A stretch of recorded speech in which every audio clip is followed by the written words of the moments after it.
Welcome to Black Working Mother. Today, 3 ways to speak so that people will listen.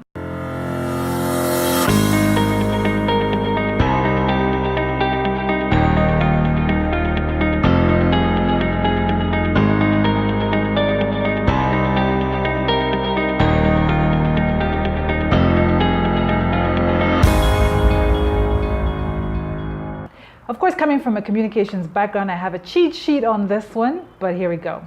Number 1, practice. It's really, really important to rehearse what you're going to say, as silly as it might sound. Some of the biggest pitches I've been to, boardrooms where I've had to really have nerves of steel and win that business, I've only managed to do because I've rehearsed.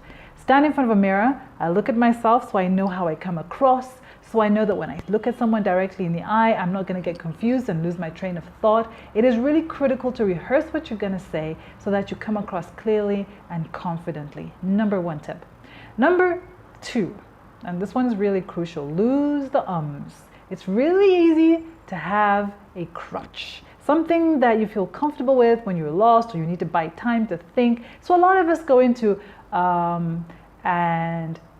I do it sometimes to make people comfortable, but I realize that they don't need me to make them feel comfortable. If what I'm saying is well thought out, then they'll catch on. Number 3, and this one is so cool because I've actually come across some sayings that we just say and we don't really think about. So I'm going to share them with you because I wrote them down on my trusty computer over here. Get rid of words that don't make any sense. Now we say these all the time and something's going to really surprise you. He intends to retire in 3 years' time. Have you ever asked yourself, why do we say 3 years' time? 3 years means 3 years. You don't need the time. It is what it is. So the time in this case is redundant. Lose it. Here's another one. Whether or not. I don't know whether or not he's coming. Thought about it? Got it yet?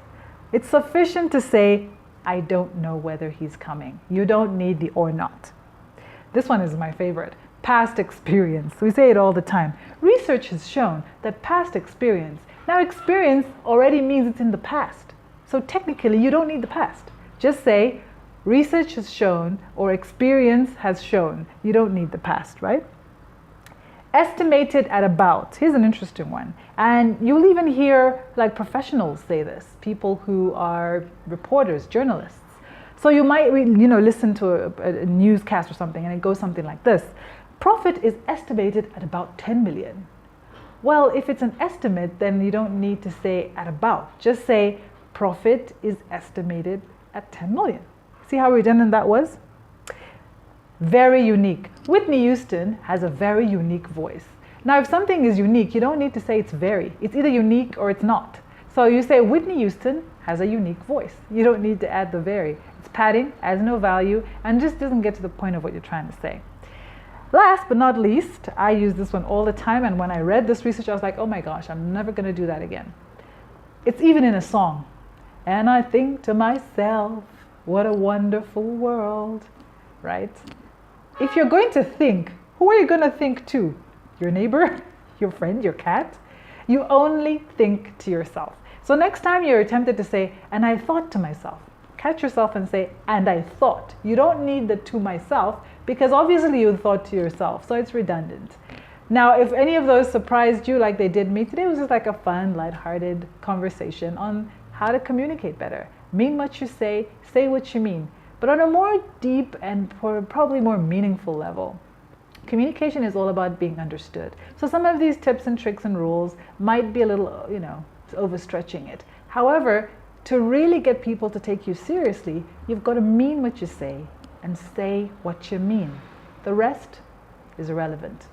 Go out there and conquer the world, and I'll talk to you next time on Black Working Mother.